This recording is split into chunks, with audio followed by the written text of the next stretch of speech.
became terribly interested in the molecular structure of water and what affects it. Now, water is the most receptive of the four elements. Mr. Emoto thought perhaps it would respond to non-physical events. So he set up a series of studies, applied mental stimuli, and photographed it with a microscope. For one sample of water, we drop about 0.5 cc's onto each 50 petri dishes. Then we take those 50 petri dishes and freeze them in a freezer at minus 25 degrees Celsius for about 3 hours. We take those frozen samples into a refrigerator that is set at minus 5 degrees Celsius, where a microscope with a camera is set up. There we take photographs of each of the 50 water drops individually. We first take photographs of water that we did not put any information in. Then we take the water with information and do the same procedure just described. We take those before and after photographs and compare the differences.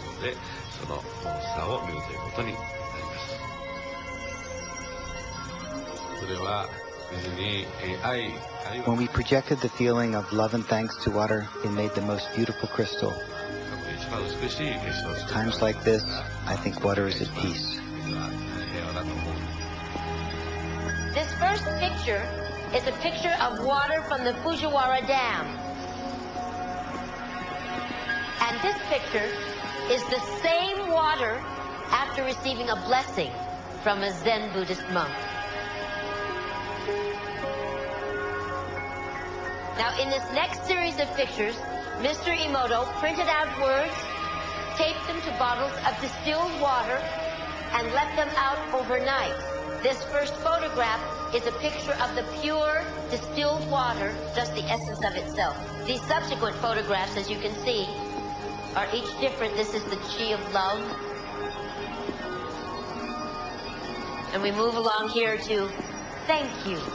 And you can see where he taped that to this bottle here. But if you read Japanese, you already knew that.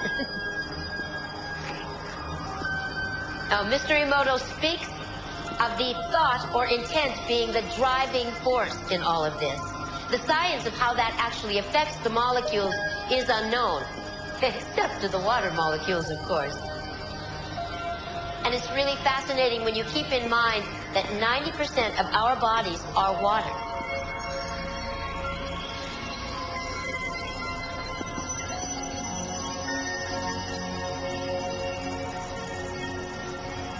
Makes you wonder, doesn't it? If thoughts can do that to water, imagine what our thoughts can do to us.